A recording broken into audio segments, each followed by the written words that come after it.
இதுக்கு அடுத்தது குடும்பத்திற்கிடையே பார்த்திங்கன்னா சிறு சிறு சண்டை சச்சரவுகள்லாம் வரதுக்கு உண்டான அமைப்புகள் இருக்குது. கும்பராசியில் ஆணாக இருந்தால் சரி, கணவனாக இருந்தால் மனைவிக்கிட்டேயும், மனைவியாக இருந்தால் கணவன்கிட்டையும் ஒருத்தர் அண்டர்ஸ்டாண்டோடு நடந்துக்கிறது ரொம்ப முக்கியம்.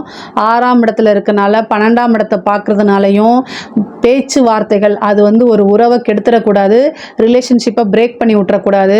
இந்த கோர்ட்டு கேஸு பஞ்சாயத்தெல்லாம் வரதுக்கு உண்டான அமைப்புகள் இருக்குது. அதனால் உங்களுடைய உறவுகளில் ரொம்ப ரொம்ப ஜாக்கிரதையாக இருக்கணும், நிறுத்தி நிதானமாக கடைபிடிக்கணும். முக்கியமாக சதய நட்சத்திரக்காரங்க, அதனால் உங்களுடைய விஷயங்களில் ஒவ்வொருத்தரும் ஸ்டெப் பை ஸ்டெப்பாக கடைபிடிச்சாதான் ரொம்ப ரொம்ப நல்லது. மிகப்பெரிய லெவலில் உங்களுக்கு மாற்றங்கள் இருக்குது. அது நல்லதா கெட்டதான்னு உங்கள் கையில் தான் இருக்குது. குரு 6ல் இருக்கிறது நல்லது கிடையாது. அப்போ உறவுகள்கிட்ட அனுசரித்து போனால் மட்டும்தான் வாழ்க்கை. எடுத்தோம் கவுத்தோங்கிறத பேசுகிறத இந்த ஒரு மாத காலகட்டத்தில் தான் அமைதியாக போயிருங்க, அதான் நல்லது. இதுக்கு அடுத்தது கலைத்துறை சார்ந்தவங்களுக்குலாம் மிகப்பெரிய லெவலில் மாற்றங்கள் இருக்குது. வெளிநாடு போகிறதுக்கு உண்டானது, வெளிநாட்டில் போய் உங்களுடைய ஃபங்க்ஷனை நடத்துறது, உங்களுடைய திறமைகளை வெளிப்படுத்துறது, இது மூலிமா நல்ல காசு பணம் சம்பாதிக்கிறது, இதெல்லாம் நல்ல அமைப்புகளாக இருக்குது. அரசியல்வாதிகளை பொறுத்த வரைக்கும் மிகப்பெரிய லெவலில் நான் யோகம் தான் சொல்லுவேன். ஏன்னா அவருக்கு 12ஆம் இடத்தை பார்க்குது, 10ஆம் இடத்தை பார்க்குது, குரு 10ஆம் இடத்தை பார்க்குது, 2ஆம் இடத்தை பார்க்கறதுனால நல்ல வளர்ச்சிகள் இது எல்லாமே இருக்குது. குருவோடைய அனுகிரகம் இருந்தால் மட்டும்தான் பளிச்சுன்னு வெளியில் தெரிய முடியும். ஆனாலும் நீங்கள் செய்யக்கூடிய விஷயங்களை செய்யுங்க. காசு பணம் சம்பாதிக்கிறதுக்கு அரசியல்வாதிகள் காசு பணம் சம்பாதிக்கிறது, புது ஆட்களோட டைப் பண்ணுறது, அவங்க மூலிமா நல்ல வருமானங்கள், நிறைய தொடர்புகள், வெளிநாடுகளுக்கு பயணம் போகிறது, நீங்கள் சம்பாதிச்ச பணத்தை வெளிநாட்டில் இன்வெஸ்ட்மெண்ட் பண்ணுறது, இந்த மாதிரி விஷயங்கள் இருக்கும்.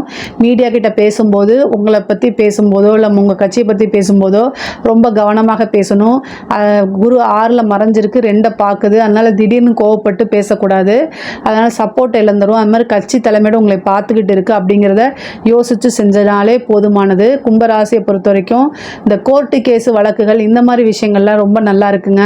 நீங்கள் ஜெயிக்கிறதுக்கு உண்டான வாய்ப்பு. ரொம்ப நாளாகவே ஒரு கேஸ் நடந்துகிட்ருக்கு, எனக்கு வரமாட்டேங்குது, அது இது ஃபேவராக வரலை அப்படின்னு நினச்சிட்ருக்கீங்கன்னா இந்த டைமில் அந்த கேஸ் முடிஞ்சு என்ன ஆகும்னா உங்களுக்கு ஃபேவராக மாறுறதுக்கு உண்டானது. உங்கள் மேலே யார் கேஸ் போட்டிருந்தாலும் அது உங்களுக்கு ஃபேவராக மாறுறதுக்கு உண்டானது.